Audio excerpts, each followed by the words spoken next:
بخاری و مسلم کی ایک ایسی طویل ترین حدیث کہ جس ایک حدیث میں صلح حدیبیہ کا مکمل واقعہ درج ہے، اور وہ بن مسعود نے دربار مصطفیٰ کے سامنے کیسر و کسریٰ اور نجاشی بادشاہ کے درباروں کو ہیچ اور کمتر کیوں کہا؟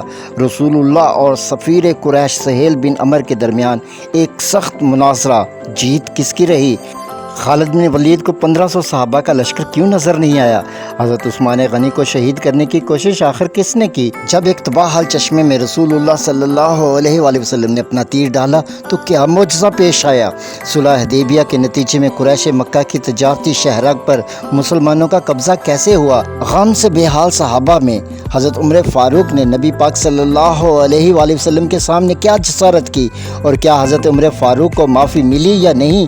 قصاص عثمان کے لیے مرنے تک لڑنے کی بیعت رضوان کیسے ہوئی؟ اگر آپ یہ سب جاننا چاہتے ہیں تو صلح حدیبیہ پر ہماری یہ ڈاکومنٹری مکمل ضرور دیکھیں۔ مسعود بن مخزمہ اور مروان روایت کرتے ہیں، دونوں اصحاب نے اس بات کی تصدیق کی ہے کہ رسول اللہ صلی اللہ علیہ وآلہ وسلم اس زمانے میں حدیبیہ کے لیے چلے۔ دری اثنا راہ میں بطور معجزہ خالد بن ولید جو ابھی مسلمان نہ ہوئے تھے کے متعلق فرمایا کہ مقام غمیم میں قریش کے ساتھ مقدمت الجیش پر ہیں، تم داہنی طرف چلنا۔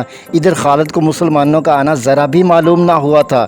جب لشکر کا غبار ان تک پہنچا تو انہیں معلوم ہوا کہ نبی پاک صلی اللہ علیہ وآلہ وسلم تشریف لے آئے ہیں۔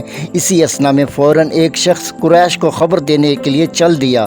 ادھر نبی کریم صلی اللہ علیہ وآلہ وسلم برابر چلے جا رہے تھے، یہاں تک کہ جب آپ صلی اللہ علیہ وآلہ وسلم اس پہاڑی پر پہنچے کہ جس کے اوپر سے ہو کر لوگ مکہ مکرمہ میں اترتے ہیں، تو آپ صلی اللہ علیہ وآلہ وسلم کی اونٹنی بیٹھ گئی۔ لوگوں نے کہا ہل ہل ہل، بہت کوشش کی گئی وہ چلے مگر اس نے جنبش تک نہ کی۔ صحابہ نے کہا کسوہ بیٹھ گئی، کسوہ بیٹھ گئی۔ نبی کریم صلی اللہ علیہ وآلہ وسلم نے فرمایا کسوہ خود سے نہیں بیٹھی، نہ اس کی یہ عادت ہے، بلکہ اسے اس نے روکا جس نے ہاتھی والوں کو روکا تھا۔ آپ نے فرمایا قسم ہے اس ذات کی جس کے ہاتھ میں میری جان ہے، کفار قریش مجھ سے جس بات کا سوال کریں گے اور اس میں اللہ تعالیٰ کی حرام کی ہوئی چیزوں کی تعظیم کریں گے تو میں ان کی اس بات کو منظور کر لوں گا۔ اس کے بعد آپ نے کسوہ کو ڈانٹا تو اس نے جس لگائی اور روانہ ہو گئی، یہاں تک کہ حدیبیہ کے کنارے ایک گڑھے پر بیٹھ گئی۔ حدیبیہ کے اس مقام پر ایک چشمہ تھا، اس میں پانی بہت تھوڑا تھا، لوگ اس سے تھوڑا تھوڑا پانی پی لیتے، اور تھوڑی ہی دیر میں لوگوں نے اس کو پی لیا۔ پانی بالکل ختم ہو گیا۔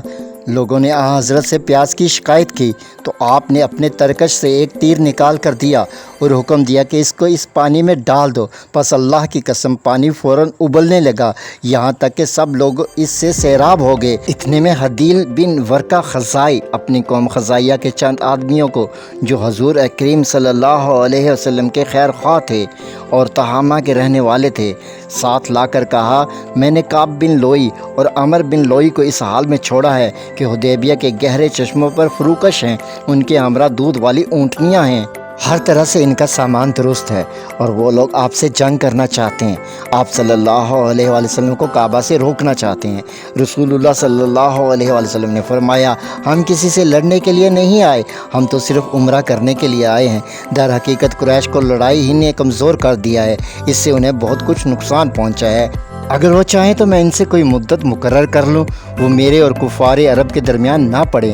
نتیجہ اگر میں غالب آ جاؤں اور اس وقت اگر قریش چاہیں تو دین میں داخل ہو جائیں جس میں دوسرے لوگ داخل ہوئے تو وہ ایسا کریں، اور اگر غالب نہ آؤں تو پھر وہ آرام اٹھائیں، کیونکہ اس صورت میں ان کا مقصود پورا ہو جائے گا۔ اور اگر وہ منظور نہ کریں تو قسم ہے جس کے ہاتھ میں میری جان ہے کہ میں اپنی اس حالت میں ان سے اس وقت تک جنگ کروں گا تا وقت کہ میں قتل کر دیا جاؤں، اور بلا شبہ اللہ اپنے دین کو جاری رکھے گا۔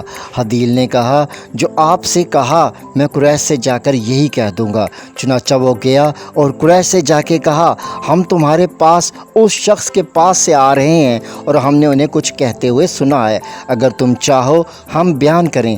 تو ان کے بیوقوفوں نے کہا ہمیں اس کی کچھ حاجت نہیں کہ اس بات کی خبر دو، لیکن عقل مندوں نے کہا تم نے جو کچھ ان سے سنا ہے بیان کرو۔ حدیل نے کہا میں نے ان کو یہ کہتے ہوئے سنا ہے، پھر جو کچھ آپ صلی اللہ علیہ وآلہ وسلم نے فرمایا تھا وہ بیان کر دیا۔ عروہ بن مسعود کھڑے ہو گئے اور کہا اے لوگو کیا میں تمہارا باپ نہیں ہوں؟ قریش نے کہا ہاں۔ عروہ نے کہا تم میری اولاد کی طرح نہیں ہو؟